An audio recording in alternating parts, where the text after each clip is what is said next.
Hi నమస్తే అండి, welcome to MD వారి వంటలు. ఈరోజు ఎంతో టేస్టీగా ఉండే పాలకూర పచ్చడి అయితే చేస్తున్నానండి. సో దానికోసం అయితే నేను ఒక చిన్న సైజు కట్టలు ఒక 3 తీసుకొని శుభ్రంగా కడిగి పెట్టుకున్నాను. అదేవిధంగా ఒక చిన్న కట్ట కొత్తిమీర కూడా తీసుకున్నానండి. ఎందుకంటే పాలకూర కంటూ మైల్డ్ టేస్ట్ ఉంటుంది కదా, అది ఇంకాస్త పెరగాలంటే కొత్తిమీర వేసుకోవడం వల్ల పచ్చడి ఇంకా టేస్ట్ సూపర్గా ఉంటుందన్నమాట. సో నేనైతే రెండింటిని తీసుకొని శుభ్రంగా కడిగి పెట్టేసుకున్నాను. మనం తీసుకున్న క్వాంటిటీకి ఒక 10-12 వరకు అయితే గ్రీన్ చిల్లీ అండి. ఇవైతే అంటే నేను తీసుకున్న క్వాంటిటీకి ఇవి పర్ఫెక్ట్గా సరిపోతాయి. సో వాటిని కూడా శుభ్రంగా కడిగి పెట్టేసుకున్నాను.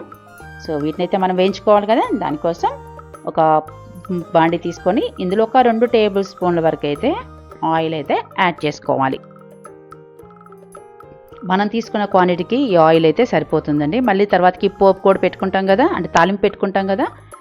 సో అందుకని 2 టేబుల్ స్పూన్ ఆయిల్, అదేవిధంగా 1 టేబుల్ స్పూన్ ధనియాలు వేసుకోవడం వల్ల అయితే పచ్చడి మంచి ఏ పచ్చడి అయినా సరే అంటే టేస్ట్ మాత్రం సూపర్గా ఉంటుంది ధనియాలు యాడ్ చేయడం వల్ల. సో ఇవి 80% ఫ్రై అయ్యాక ఇందులోనే మనం తీసుకున్న గ్రీన్ చిల్లీని 2 పీసెస్గా కట్ చేసి వేసుకోండి. డైరెక్ట్గా వేస్తే ఏంటంటే ఆయిల్లో పేలిపోతాయి, పేలిని మళ్ళీ మన మీద చిందులు పడతాయి కదా, అందుకని 2 పీసెస్గా కట్ చేసి వేసుకోండి. అదేవిధంగా అవి కొంచెం ఫ్రై అయ్యాక కొద్దిగా కరివేపాకు మనం పోపులో కూడా వేసుకుంటామండి. ముందుగానే వేసుకోవడం వల్ల ఏంటంటే మెదిగిపోతుంది కదా, పిల్లలు కూడా చక్కగా తినేస్తారన్నమాట. చాలా మంచిది కదా హెల్త్కి, అందుకని ముందుగానే వేసేసుకోండి. అవి కొంచెం ఫ్రై అయ్యాక అందులోనే మనం కట్ చేసి పెట్టుకున్న పాలకూర కూడా యాడ్ చేసుకొని లో ఫ్లేమ్లో అయితే ఒక 2 to 3 మినిట్స్ అయితే వీటిని మనం వేయించుకోవాలి. ఒకసారి అన్నిటిని బాగా కలిపేసి మూత పెట్టేసామనుకోండి ఫాస్ట్గా మగ్గిపోతాయి కదా. సో ఇప్పుడు మూత పెట్టేసుకొని ఒక 1.5 మినిట్ అయితే మనం వీటిని మగ్గించుకోవాలి. ఒక్కసారి మూత తీసి చూద్దామండి. ఒకసారి బాగా కలిపేసి మళ్ళీ మూత పెట్టేసుకొని ఇంకొక 1 or 2 మినిట్స్ అయితే ఆల్రెడీ మనకి పాలకూర ఆల్రెడీ 60% అయితే మనకి మగ్గిపోయింది చూసారా. ఇంకొంచెం పచ్చిమిర్చి మగ్గాలంతే. ఇప్పుడు ఒకసారి మళ్ళీ చూద్దాం. మూత తీయగానే అసలుకి స్మెల్ మాత్రం సూపర్గా ఉందండి అసలుకి. ఎందుకంటే కొత్తిమీర కరివేపాకు ఇవి కూడా వేసాం కదా, అసలు మూత తీసామో లేదో అరోమా మాత్రం సూపర్గా ఉంది. సో ఇవైతే మగ్గిపోయాయండి. మంట తీసేసి ఇందులోనే మనం వెల్లుల్లి ఒక 7-8 రెమ్మలు వెల్లుల్లి, అదేవిధంగా కొంచెం మనం తీసుకున్న క్వాంటిటీ సరిపడా చింతపండు, అదేవిధంగా ఒక 10 వరకు అయితే వేయించిన పల్లీలు వేస్తున్నానండి.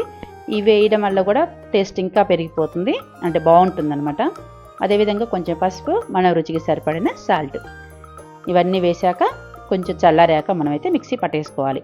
మీరు ఎచ్చా పచ్చిగా కావాలనుకుంటే ఎక్కువగా తిప్పకుండా లైట్గా తిప్పేసుకోండి, లేదంటే మీకు ఫైన్గా కావాలనుకుంటే మీ ఇష్టం అండి. నేనైతే కొంచెం మెత్తగానే రుబ్బేసాను అనమాట. సో ఈ విధంగా మిక్సీ పట్టుకున్న పచ్చడిని ఒక బౌల్లోకి అయితే తీసేసుకోవాలి. చూసారుగా మనకి పచ్చడి అయితే రెడీ అయిపోయింది కదా. పచ్చడి అనగానే మనకి పోపు కూడా కంపల్సరీ కదా. సో దానికోసం అయితే నేను ఒక బాండీ తీసుకొని ఇందులో ఆల్రెడీ మనం మగ్గబెట్టుకునేటప్పుడు కొంచెం 2 టేబుల్ స్పూన్ల వరకు అయితే ఆయిల్ వేసాము. ఇప్పుడు జస్ట్ మనకి పోపు దినుసు ఫ్రై అయితే సరిపోతుందండి. 1 టేబుల్ స్పూన్ వరకు అయితే ఆయిల్ యాడ్ చేసుకుంటున్నాను నేను. మీరు కావాలంటే ఇంకొంచెం వేసుకోవచ్చు, మీ ఇష్టం అండి. నేనైతే కొంచెం తక్కువ ఆయిల్ యూజ్ చేస్తాను. సో ఆయిల్ అయితే హీట్ ఎక్కాక ఇందులోనే ఒక చిన్న టీ స్పూను మినపప్పు, అదేవిధంగా ఆవాలు, అదేవిధంగా రెడ్ చిల్లీ, ఇవన్నీ కొంచెం ఫ్రై అయ్యాక లాస్ట్లో జీరా యాడ్ చేసుకోండి. ఎందుకంటే ముందుగానే వేస్తే మాడిపోతుంది కదా, అందుకని నేను లాస్ట్లో యాడ్ చేశాను. సో ఇవంతా వేగిపోయాక మనకైతే పోపు అయితే రెడీ అయిపోయింది. ఇందులోనే కొంచెం ఇంగువ, అదేవిధంగా కొంచెం కరివేపాకు. సో ఇంగువ వేయగానే మంచి సువాసన వచ్చిందండి, చాలా చాలా బాగుంటుంది. ఇంగువ కంపల్సరీగా వేసుకోండి, హెల్త్కి కూడా చాలా మంచిది.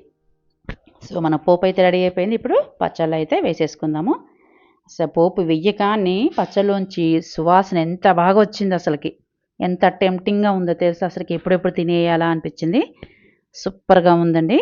ఐ హోప్ నా వీడియో కనుక మీకు నచ్చినట్టయితే ప్లీజ్ లైక్ చేయండి, షేర్ చేయండి, సబ్స్క్రైబ్ టు ఎండి వారి వంటలు. మరొక కొత్త రెసిపీతో మళ్ళీ